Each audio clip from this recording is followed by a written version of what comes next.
Here's a little fun fact. Did you know that for over 5 years, I taught thousands of people at hundreds of different events, both in person and online, how to grow their businesses? And I did this for Google. And now I want to do it for you. I'm offering up some special complimentary coaching opportunities for a few lucky Wise Squirrels. Visit wisesquirrels.com/coaching.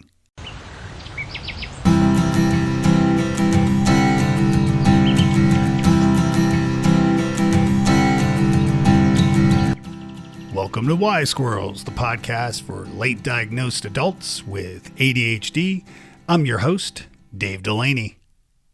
Today I'm speaking with the one and only Jennifer Raphael. Jennifer is an amazing person, really fascinating to listen to her. She speaks about being a certified neurodiversity coach, a certified professional organizer, and a registered nurse. And she integrates neuroscience and a strength-based, trauma-informed approach to help empower her clients. It's really a great conversation today that I expect is going to resonate with you, and you're going to learn a lot. You can find Jennifer at less-stress.com. Before I jump into the conversation, I want you to do me a favor.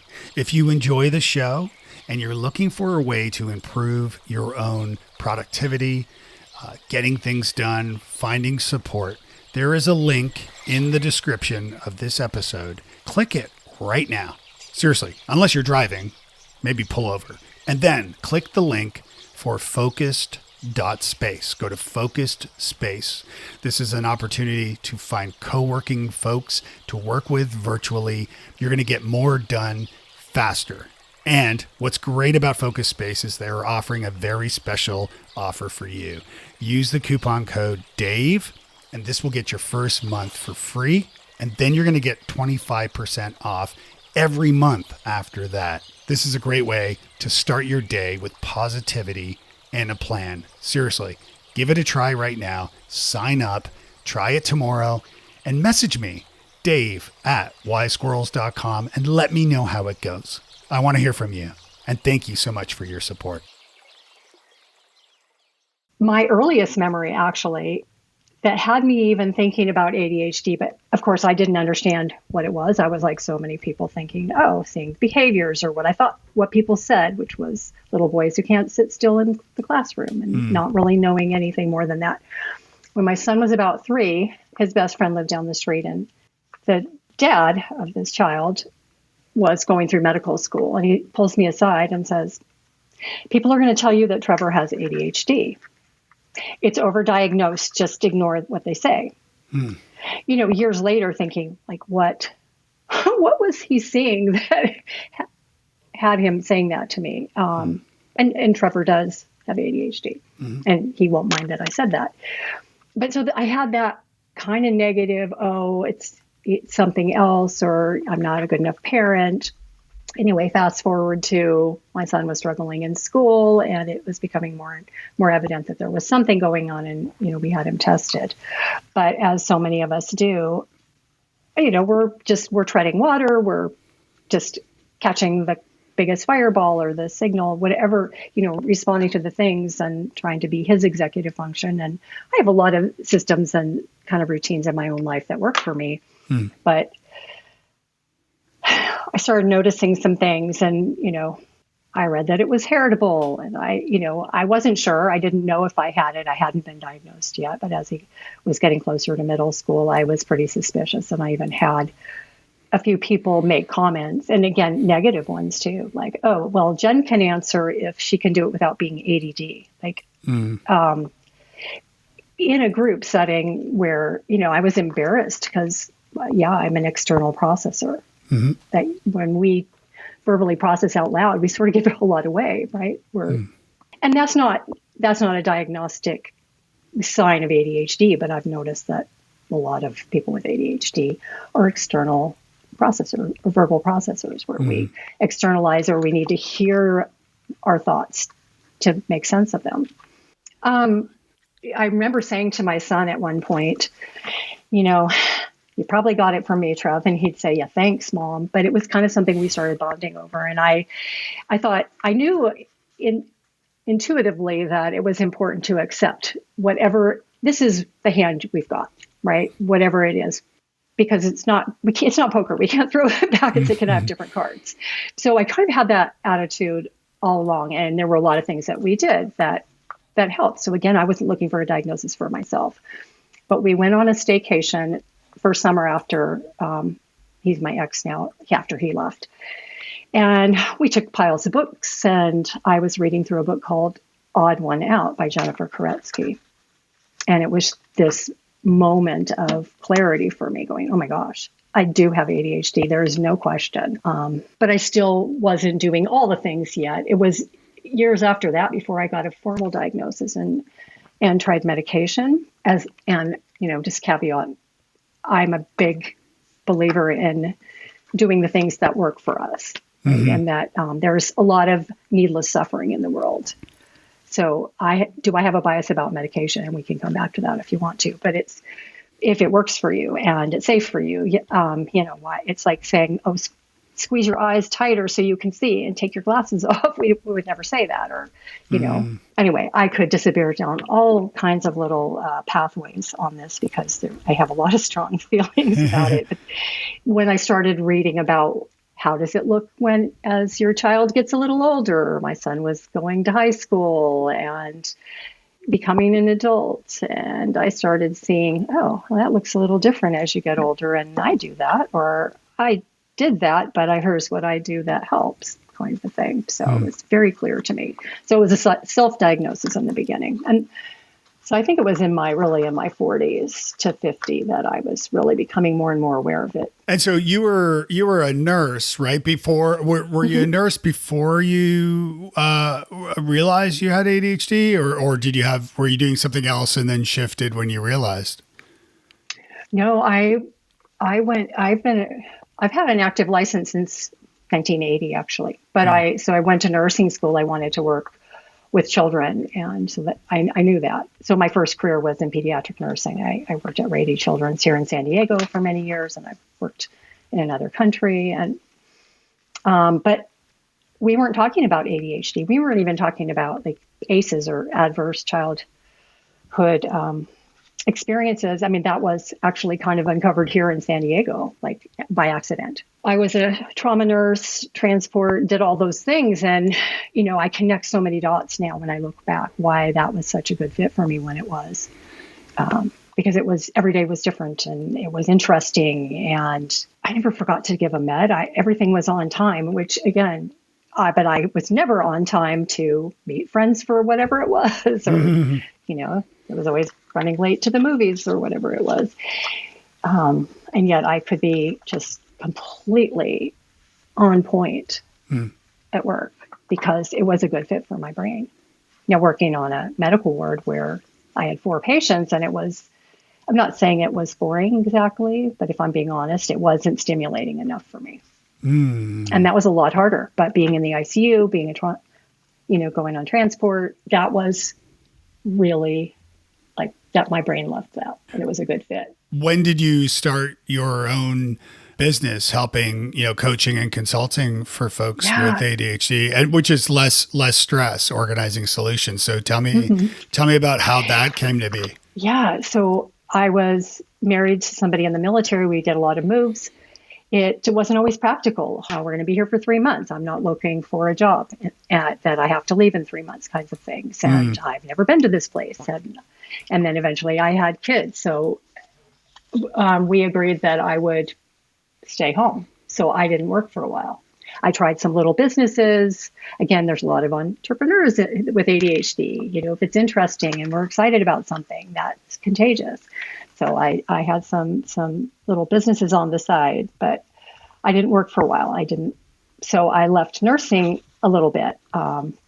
It's hard to go back to especially if too much time goes by. There is some ageism in the workforce, and a lot of my peers were going into other kinds of jobs in the hospital and weren't doing as much bedside nursing when I was ready to come back. But in the meantime, there's a shortage of nurses in the state of California. So I went and I was a school nurse for a couple of years. And so I was doing some nursing. But as a school nurse, I was working with students and parents, and I loved that. And that was one of the things I missed about Pete. I like that whole family unit, the dynamics, and translating things in words are so important to me. And like, it's not important that you use the word I use, but we want to make sure we mean the same thing when we're using it. So I had that. I brought that with me when I was thinking, what do I want to do? What do I want? And somebody said to me, you're really good at organizing. Why don't you start an organizing business? And I liked the idea of kind of having my own hours. I mean, my kids were still in school, and I was thinking, gosh, I used to love working 12 and 16-hour shifts, but I don't think I want to do that. I mean, I'll be gone too much of the day. Too much is not getting done. And I had tried to work, and I'd come home, and it was all the work was waiting for me, and we could disappear down the emotional load and labor that so many women have been raised with. That I know that that's changing, and there's conversations around that, but I was trying to do all of the things and work, and it's hard. It's hard for anybody, and it's hard with ADHD. So the idea of going back to full time didn't appeal to me anymore. And my friends kept saying, Jen, you're not going to like it. Things have changed. It's not like it used to be. The things that I loved about my work when I would talk to them, those didn't sound like they were there anymore. So I was really looking for something else. So I thought, well, I'm going to explore organizing. And really, it's one of the tools that helps people with ADHD. And even though, again, I didn't start out that first day saying, I'm going to only work with neurodivergent clients, but that's what I ended up doing. They're just my people. And we're relatable to each other, and we make it fun. And at every time I go, it's different, and it's different for them, and there's no judgment there. So there were just so many things that worked about it. And so in some ways, I'm grateful that it was a little bit hard to break back into like a traditional nursing job, because it had me thinking about what am I good at, and how do I want to spend my time, which I think is a good question for anybody to ask. And you launched it in 2018, is that right? No, in 2013. So it's been, so 10 years. No, that's okay. What? You don't have my bio memorized? It's in your brain library, right? Yeah. I'm just developing it as I went, and what do I want to do more of? What's working? What services do I want to provide? How do I get the word out? And, any business when you're starting is hard. Like, I don't like the parts that are boring or that are difficult or that I'm not sure how to do, and trusting myself on some of those kind of tech things. And in the beginning were really hard, but I found people that knew how to do it and kind of had some support around me. So for others who might be starting businesses or other entrepreneurs, you mentioned finding other people to help you, do the things that maybe aren't as interesting to you or where you're maybe not as strong in. Yeah. How did you go about finding those people or a person to help you?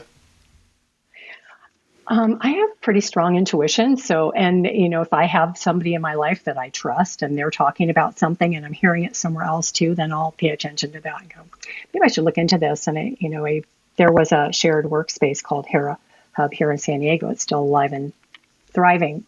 But I thought, well, maybe I need to be going somewhere and not trying to do this from home. So I recognized that at that point, there were a lot of distractions. So again, it's listening to that voice in your head that's saying you need something a little different here. What is that? And then being willing to experiment with that too. But there were people that had different skill sets there, and people were sharing their ideas, and there were different kinds of classes and tools there that were built in. So I was taking advantage of that too, and then doing some of the writing there. And one of the things we know with the ADHD is like, we need some structure. So having those hours that you dedicate to work, what am I working on today? And I go there, and it sort of almost creates this kind of like Pavlov's dog response, right? Like, oh, I'm sitting here, I'm doing this, I'm writing today, or whatever it is. Mm-hmm. So even creating that kind of external structure around, I don't go there anymore, but it was really one of the best things that I did back when I first started. So working at a co-working space just because you're surrounded by other people there who, have different talents and different skills that can help kind of contribute to what you're trying to build as well. So a powerful way to, grow your network professionally speaking as well. So, and then as far as like blocking time, like allocating hours beyond, changing location, from home or wherever to the co-working space, did you block time like using like a old school calendar or using like a digital calendar or something like that? Or how did you stay focused on specific topics during specific periods of the day? Yeah, good question.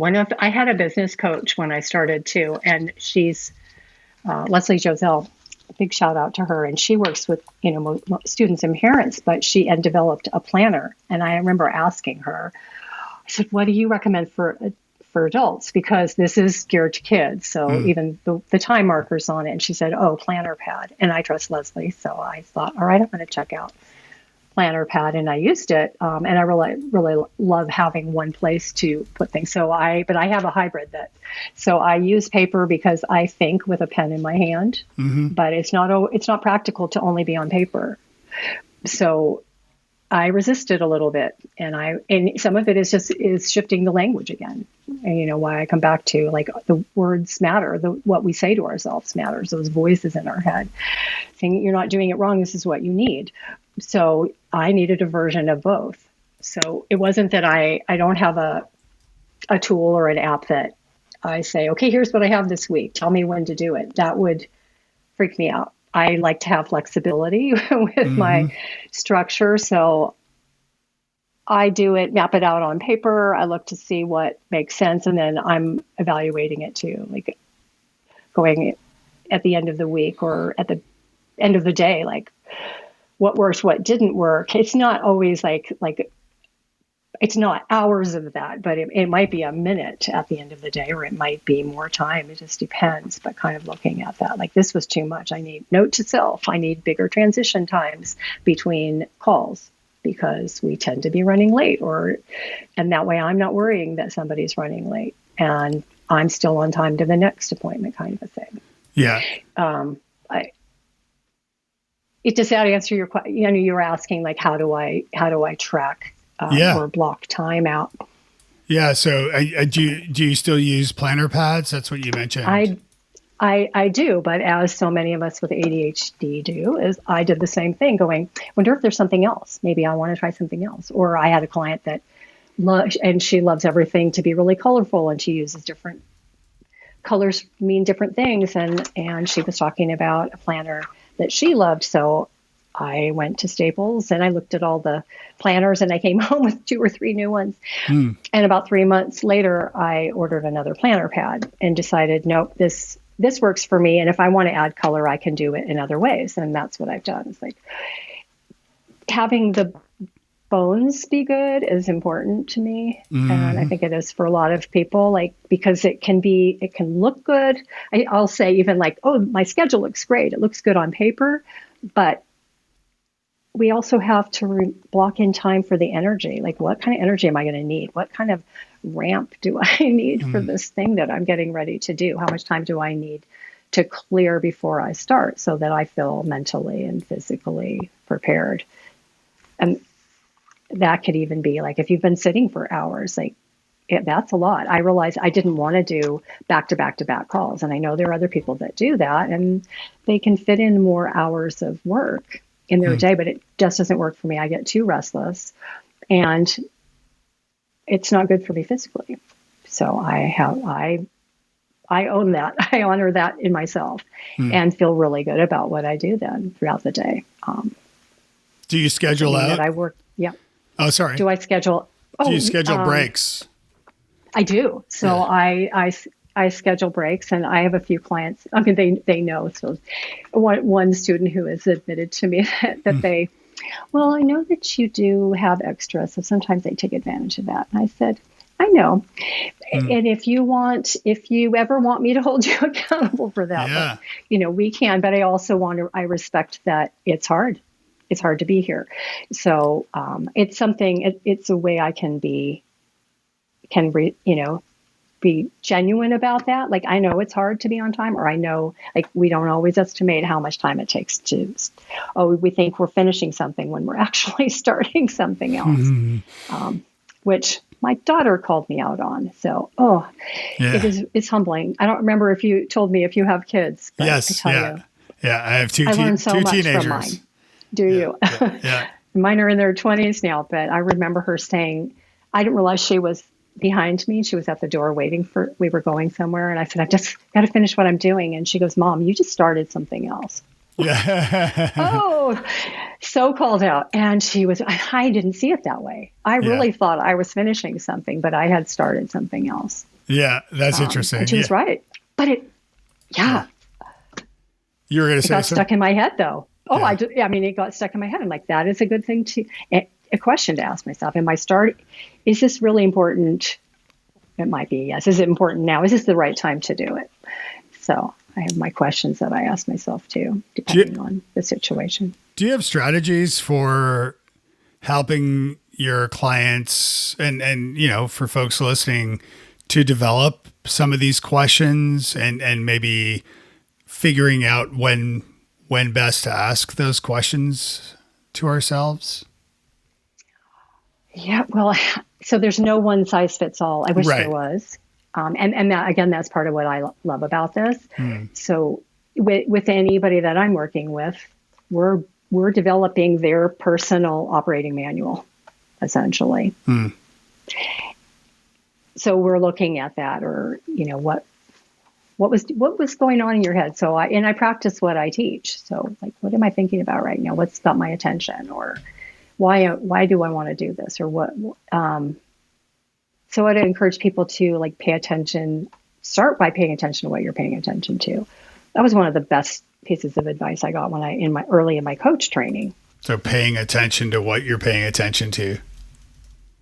And then maybe having some questions and what questions resonate. Sometimes we hear something, like we're listening to a podcast or we read a book. Having a place, and again, probably most of us have, how many journals can I read from here? I can see like 7 or 8 just in front of me. I write these things in this one and those things in that. But having a place where you capture ideas that you can go back to, and I have clients who do that. They have the notebook that they open when we work together, so that it's containerized a little. So I would say sometimes it's even we're building in some external structure around something, even if it's a notebook or an app where you capture things, so you can trust that it's there, so you don't have it all swirling in your head. Yeah, just getting it out. I find, I was diagnosed, and I've been cleaning out some closets recently and found like all these old journals of mine. And or just notebooks where I would write journal entries like randomly in the middle of the notebook. But I have all these like journals that I've maybe written like 10% in and the rest are all empty pages. I've gone from like journal to journal to journal. And I'm like, why the hell did I not just keep, it's not like I lost the book. Like, I knew where the books were kept, but for some reason I don't even know I don't think I consciously did it. I don't recall ever thinking, oh, I should start again in this one now. Like, I don't know why I would do that, but it's frustrating now from an archival point of view. Cause it's like, yeah, how many books do I have to hide from my kids here? You don't have to hide any of them, is my answer, but that's up to you. You haven't read them.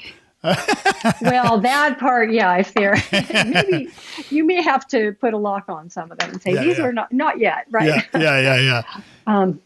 Oh my gosh. Well, why do we, there's probably some different answers, and this is a guess, but I think for me personally, the journals is like, ooh, this one's pretty. Ooh, I like how this paper feels. Maybe I want to write in this one, or I don't have the other one handy and I pick up a different one, or I might not remember that. Oh yeah, I started writing things when I'm listening to classes or in this, or, I would also I would do something where I fill out a page and I still have more to write about, but then I choose not to go on. Like I filled out one page and then I flip it and I know, like, I think, should I write on the left side of the page over the, the other side of the page I've just written on, or should I write on this clean page? And then I'm like, I've already filled out a page. It's almost like I don't want to mess it up. Yeah, well, there is something to that. So we're like, oh, I want to start fresh with this new idea. I mean, there may be some of that too. I mean, I think there's a little of all of that or parts of that for us. But the not wanting to mess up, that resonates. And I had a conversation earlier today about, it'd be really easy to, when somebody says, I haven't finished writing this thing, or I haven't done this other thing that I said I was going to do, to be like, okay, what do we need to do to break that down? Yeah. What makes it easier? And those are good questions. But what was getting in the way for this client was things she was saying to herself in her head about it, the meaning she was assigning to it. And that's tougher. Like, why am I writing this on if I don't think, like the imposter syndrome can really rear its head. And your diagnosis is new for you. So I imagine you're connecting dots all over the place too, even big time. Oh yeah. Yeah, definitely. And imposter syndrome is a big thing that I've dealt with throughout my life, really.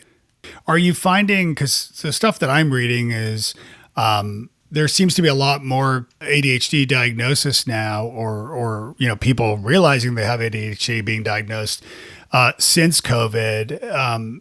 And I think my understanding, is it's related to having been quarantined or having to work from home suddenly and not being in your usual setting, and also having the distractions of families and pets and whatnot, or just the temptations of distraction as well, like Netflix or, whatever it might be. Yeah. What have you seen as far as, since COVID with ADHD diagnosis? Yeah, that's a good question. And it's come up a lot. I've been attending some the paloozas that have been ADHD paloozas recently, and helping with some of the transcriptions, the edits of the transcriptions for their websites. And so really listening to some of these speakers, but that question is asked a lot, actually. And I think, like, if we looked at numbers, the numbers were rising before the pandemic, but you're right about what the pandemic really did highlight or bring attention to the structures that we need that were not there anymore. And on the flip side of that, for some people, it actually worked better. Some people liked the change, and will even feel, kind of say that under their breath because there was so much suffering through the pandemic, not wanting to say this was good for me because it really sucked for so many people. But the truth is that we are more aware than ever what we need and what's missing. And it was very isolating for a lot of people. And I've seen a huge rise. I don't really advertise I have, I'm on some directories and such, but I'm getting a lot of clients by word of mouth now, and from therapists and psychiatrists and other coaches. And that feels really good. Now, I've been in business for 10 years, but, maybe people know, they know somebody who's worked with me, or, they also know the value of having a coach or having that reflective partner, somebody where it's safe to say the things that isn't judging you. Yeah. But I'm seeing a lot of, there's a lot of students, there's a lot of adults that they're like, what is going on? Why can't I do this thing? It never used to be a problem. And I remember working with somebody several months ago who really thought she was doing everything wrong. And it turns out she had left an office space that had everything, like the structure was there. She had a quiet room. She could shut her door and put a sign on it that said, don't disturb, in a meeting or whatever, however she had that labeled. But she was trying to work from home while she was packing to move, and she was in one big open space. And you think about, like, how different that is. You're so distracted. If you've got a very strong visual modality, and a lot of us do, what you need is different than what I need, or, how much is too much. But still, like, if you can see all that stuff and all those reminders of, oh yeah, I'm moving, like, that's really distracting. We're not getting work done. I'm curious. It can be hard to come back to the thing too once we're distracted, like, bringing focus back to it. Oh, nightmare. Have you discovered, or something I've been thinking a lot about is the fact that I'm quite an extrovert, and how that applies to ADHD as opposed to introverted people and ADHD. Are there common things you see, or tell me a little bit about that. Yeah, that's an interesting question. I don't know where the numbers fall out. That would be an interesting research study, or some kind of, like, just to put out. Maybe that's something you put on your website or something, like, maybe a questionnaire, like, how many of you are extroverts? I'm an introvert. So, which surprises some people when they hear that. One-on-one, I get energy from the conversation, and I'm really happy to be doing this today with you and having this conversation. It can be a little harder for me to walk into a room where there's lots and lots of people. And that's a different energy. And then I need to recharge by myself. And I think that's one of the, like, definitions, right? If you're an extrovert, you recharge yourself going, well, like, what I would say is going into a burning building. There's no one to save. Why am I going here? Why are we going to this party? Right. Why are we going to this thing? Even though once I'm there, a lot of times, I mean, it's really fun, like going to a concert. I love live music, but I need to make sure that I schedule time to regroup or recharge myself. Whereas my friends who are extroverts, that's recharging them. They're recharging while they're there. They're needing to, like, I've been home and I need to get out of the house. And I'm like, oh, I've been out of the house. I need to go home. I don't see it one way or the other for my clients, honestly. But I haven't tracked it. I would say it's really a mix. Just like, I wouldn't say that everybody is an external, verbal processor with ADHD, but a lot of us are. But it isn't true of all of my clients. Some of them really stop to think, and they process internally, and it's really quiet. And then they say this beautiful thing.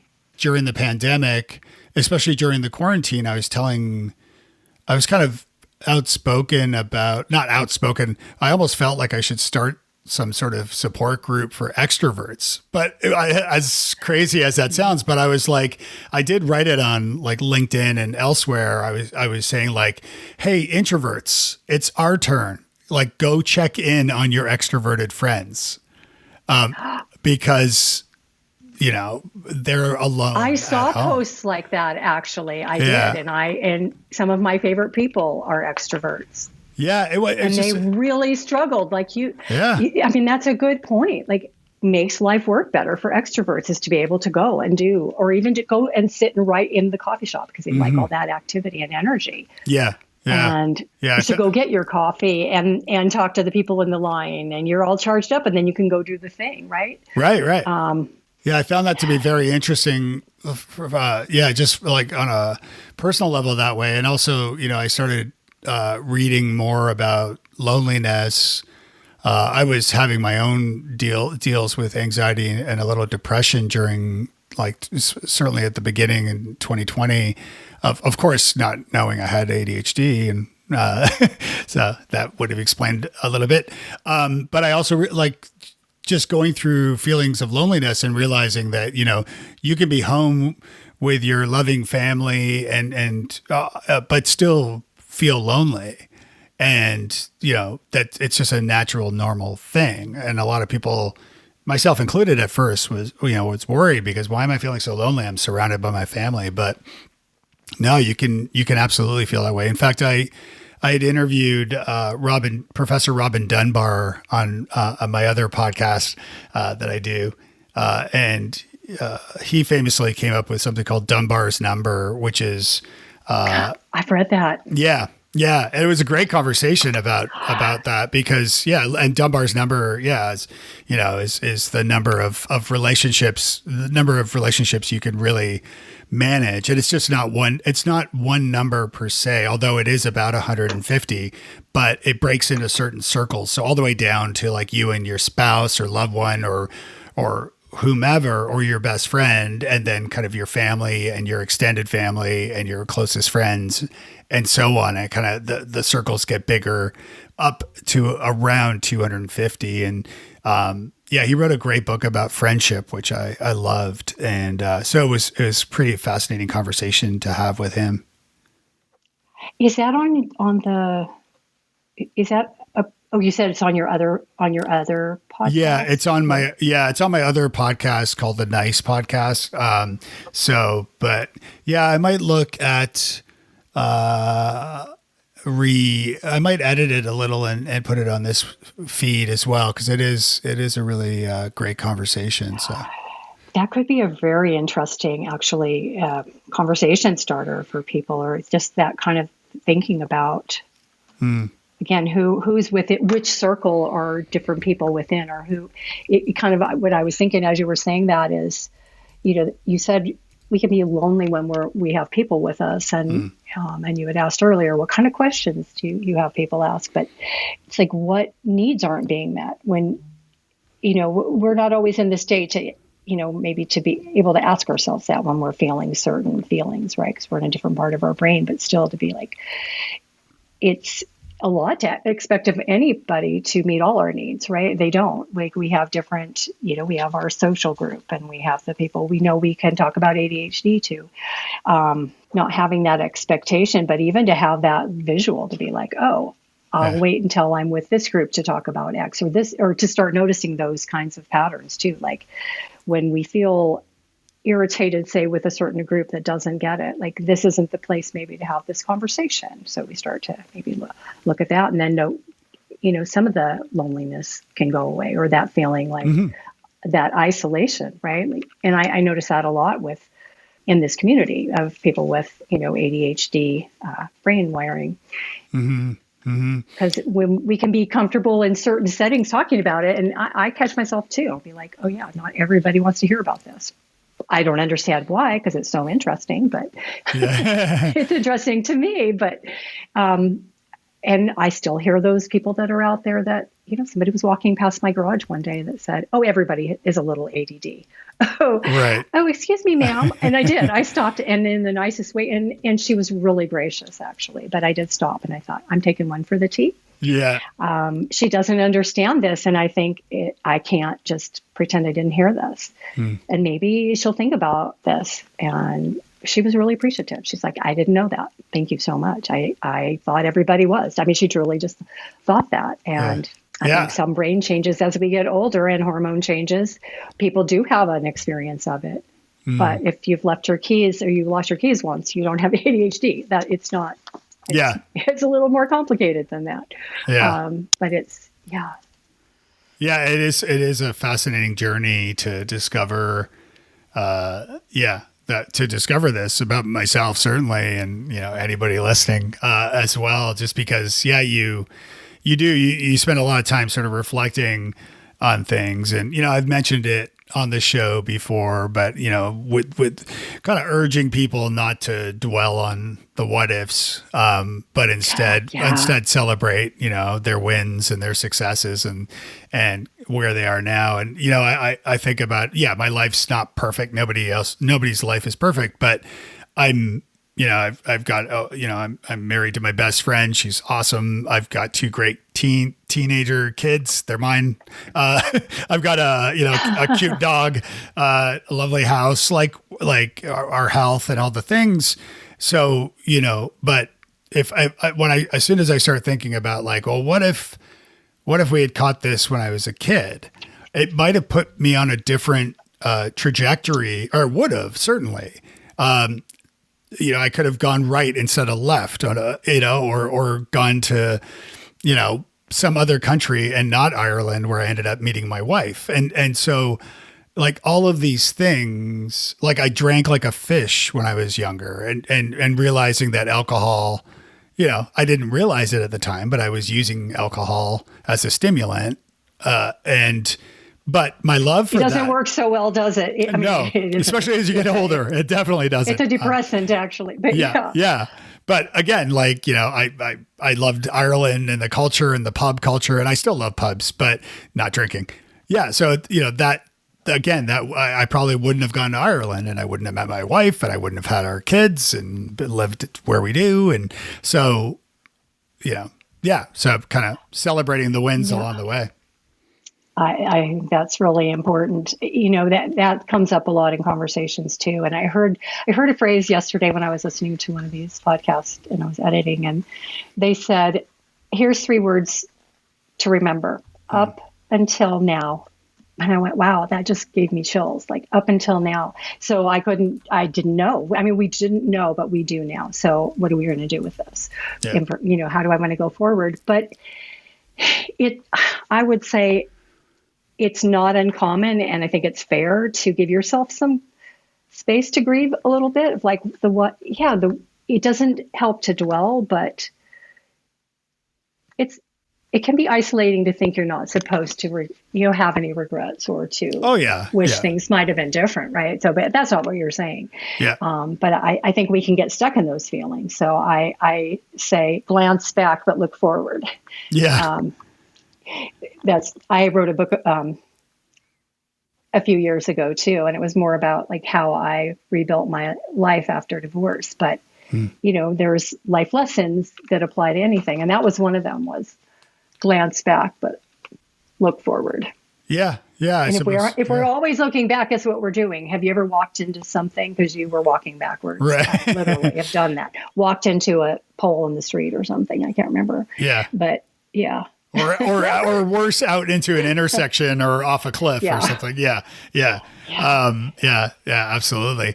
Tell me, you mentioned ADHD Palooza, and tell us about that a little. What's that? Gosh, I mean, there are so many good resources out there. There's always a webinar or something, but a couple times a year there are these Paloozas. Linda Roggli, Roggli, she does a couple of them, and then Impact Parents, Diane and Elaine ran the Parent Palooza, but it's a series of they're interviewing and having conversations with different experts in the ADHD field related to the topic. So this last one was for parents, and I imagine there were educators there too, but different speakers, and they're usually around a half hour, 30, 40 minutes. And the one before that was, kind of geared to adults with ADHD. And then there's one that the third one is for couples. And so they're talking about relationships and those dynamics. And again, do you need to be married to attend those? I would say no. Like, we have relationships, period, in our lives, right? Even if they're at work. It's some of the conversation might shift, but I think that's one of the beautiful things to me about being kind of a contextual thinker, as we are with ADHD. It's like we can take this and apply it to other places. We just don't always trust that. We forget, oh yeah, this applies in other parts of my life. What can I learn about this? Even listening to the people talking about children, I was thinking about that a lot after. I mean, I've been doing that for several days, thinking, gosh, we can parent the child ourselves. Like, so going back to that, yeah, we don't want to dwell on the what ifs and be stuck in if onlys, right? But yeah, what need wasn't, is there still a need that I would like to meet? So can I give that to my inner child, so to speak? I don't know. I mean, like, I think there are some, there's takeaways from different things, but those are, I would say, the way to kind of know that some of these things are going on. Is that what you're wondering too? Like, where are some of these resources? Yeah, that would be great. One of the organizations that's out there is ADDA, and it's the target is adults with ADHD. There's also CHADD, CHADD, which is children's and adults with ADHD. But and I don't know if you have show notes later. I can send you links for these if that's helpful. Yeah, that would be great. But it's you can get on the newsletter list and you see what's coming up. Of course, with ADHD, we tend to think, okay, there's another webinar. Oh, I didn't listen to this one this week. I'm doing it wrong. And like, I promise you, there will be more. There are so many things that are free. And these paloozas are free if you listen in real time. But if you decide you want to go back to them, then you can, pay for the recordings and they're yours for life, which is kind of nice too. But will we? So that's the question. Like, we've got to know ourselves because we're kind of a marketer's dream, right? Oh, I want this. So we kind of sometimes learn the hard way. Yeah. That we don't necessarily need to buy all the things. Right. Yeah. But I have gone back and listened. But it's, again, also knowing, like, do you do better if you're listening in person because you can see what's going on in the chat and you feel more kind of engaged with the whole process? And I would think for an extrovert, that could definitely be another way to kind of meet that need too. Like, you're with people, even though it's virtually. For me, as a more introverted, I'm not in the room with all of them. I can turn my camera off. Yeah. So I can manage some of that discomfort that way. This has been incredible, Jennifer, like very helpful. Is there anything I didn't ask you about? I'm being mindful of the time here, but do you have any, were there questions or topics that I didn't ask you about that you'd like to mention? Oh my gosh. There are so many things we could talk about, right? I'm a big believer in leaving when the party is still fun. Again, maybe that's because I'm an introvert. I don't know. But because then maybe we come back to it. I think that there will be questions that we can talk again at another point. I didn't have an agenda. I figured we would let it flow organically. I think that's what we had talked about before. Yeah. I could talk all day about this. I love doing this work that I do. I love the people that I work with, the community that supports people with ADHD and other neurodiverse brain styles. I would just say to people, you're not broken. To say it's a gift, especially starting out, can feel really heavy. I don't say that to people. I think there are things about it I wouldn't give it back now, but there are moments where I'm like, this is what's hard. Some of those moments, and there are a lot of them. But there are supports out there.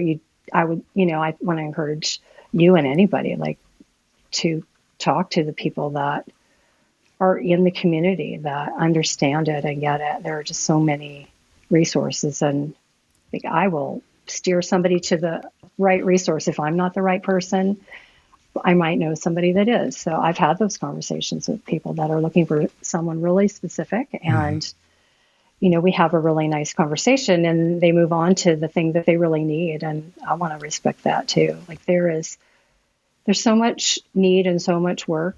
So I don't feel like I'm in competition with anybody. Honestly, it's like we're serving a greater good. At least that's how I see it. And I never want to do harm to anyone. So I think, if anybody is feeling like this isn't working for me, or, I don't connect with my doctor, whatever it is, or why did they say this? Like, it's okay to question that. Like, we can be really uncertain and not trusting ourselves sometimes. I think with ADHD, we've heard a lot of negative messaging in our lives. They estimate 20,000 more negative messages by the time you're 12 if you have ADHD than for the non-ADHD person. And I don't know who figured out those numbers. It's kind of right in there with, if so-and-so has 69 watermelons. And Right. We're sitting there going, who needs why are we getting 69 watermelons? It's probably be saying, Jen, you're missing the point. That's not the point of this. Why isn't it the point? I want to know why we're getting 69 and who has to carry them into the house. Because I'm the oldest of 5 kids. It would have been my job to carry them. Yeah. Because I was the oldest, I was the biggest. So you had to do all the you had to do all the work. This has been great. Well, Jen, how can people get a hold of you and learn more about what you do? My website is really easy. It's less-stress.com. I have lots of resources on there. I have, but I'm trying to keep it fairly simple so that people aren't completely overwhelmed by it. The irony, again, is not lost on me, but that first conversation, people can schedule what I call a new client interview, and we chat about what's going on and what needs they're looking to meet and decide if it's a good fit. And they're always good conversations, regardless of whether somebody works with me. But that's probably the easiest way. Hey, if you liked what you heard today, would you do me a favor? Would you visit wisesquirrels.com/love? That's where you'll find links to become a Patreon by supporting the show. You can advertise on the show. You can also record an audio comment, question, or even email me a question that I can include in an upcoming episode. And you can even leave a little review to let me know how I'm doing. There's more there. wisesquirrels.com/love.